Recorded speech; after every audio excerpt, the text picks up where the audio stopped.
Dunia politik penuh dengan intrik.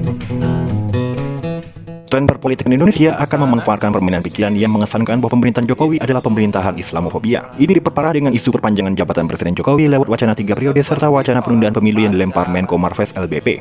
Isu perpanjangan masa jabatan juga disambut oleh Ketum Golkar dan Ketum PKB. Akibatnya, polemik ini pun menuai reaksi publik. Survei SMRC pada 13 hingga 20 Maret lalu menunjukkan tingkat kepuasan publik atas kinerja Presiden Jokowi belakangan menurun. Penyebabnya adalah wacana penundaan pemilu.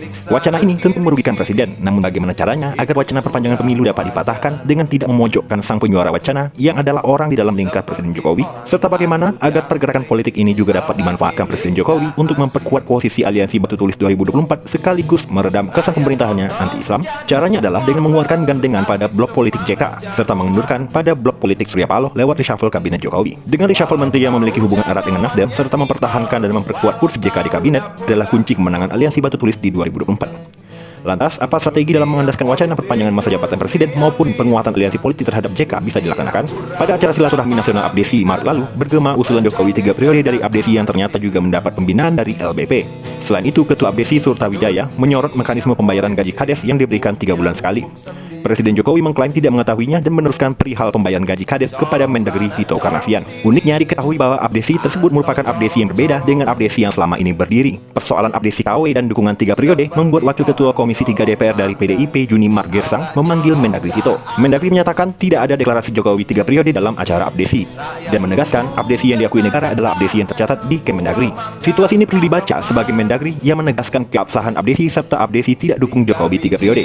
Ini menandakan adanya konfrontasi Presiden yang hadir Kemendagri sebagai antitesis terhadap gerakan Blok Slipi dan Blok NU politik.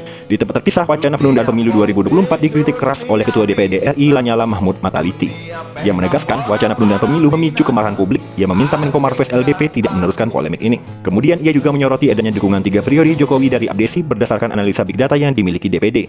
Terlihat kecenderungan publik senang dengan deklarasi Jokowi 3 periode turun dari 28% menjadi 23%. Masih berdasarkan Big Data, Lanyala menyatakan sentimen negatif publik ini mengalami peningkatan seiring dengan permasalahan ekonomi ditambah pula dengan wacana perpanjangan jabatan Presiden. Terbukti dengan mahasiswa yang mulai turun ke jalan. Langkah Presiden perkuat posisi tawar Mendagri untuk menghadapi manuver Jokowi 3 periode yang digalang Menko Marves melalui Mendes, bersamaan dengan memperkuat posisi tawar Blok JK untuk menghadapi manuver penundaan pemilu yang digalang Menko Marves melalui Ketum PKB, menandakan Presiden dan Aliansi Batu Tulis 2024 tengah menciptakan rivalitas dua poros politik raksasa, yakni pemilu tetap 2024 atau amandemen UUD 1945. Akibatnya, konstelasi rivalitas dua poros politik raksasa ini akan melahirkan rangkaian aksi massa relawan dukung penundaan pemilu 2024 yang bertubrukan dengan rangkaian aksi massa pendukung pemilu 2024. Konstelasi rivalitas dua poros politik ini akan menabrakkan antara sayap kiri, yaitu penolak pemilu ditunda, dengan sayap kanan, yaitu pendukung pemilu ditunda.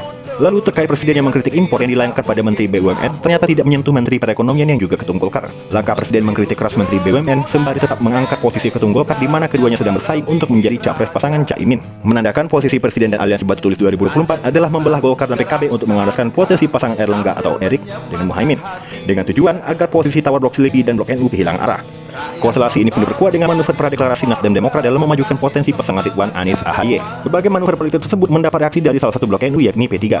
Sebab Ketua DPC P3 Bekasi Solihin atau Gus Sol memasang spanduk Anies Prof Presiden 2024. Ketua DPP P3 Ahmad Baidowi menyatakan langkah Gus Sol terjadi begitu saja tanpa arahan dari DPP P3. Menurutnya situasi serupa juga terjadi di Yogyakarta dan Sumbar di mana kader P3 melakukan komunikasi politik dengan Anies. Terlihat P3 memainkan persoalan spanduk Ketua DPC P3 yang mendukung Anies di 2024 dan langsung direspon oleh Ketua P3 yang menyatakan belum memutuskan posisi dukungan. Ini mengindikasikan posisi P3 tengah memberi tawaran terhadap langkah Nasdem dan Demokrat yang telah melakukan manuver pradeklarasi. Ini menjadi alasan terjadinya perlombaan Nasdem versus P3 berebut koalisi Demokrat dan PKS untuk membentuk penantang 2024. Kembali ke persoalan rivalitas dua poros politik raksasa, 6 April kemarin Presiden melarang para menterinya berbicara tentang penundaan pemilu dan perpanjangan masa jabatan Presiden.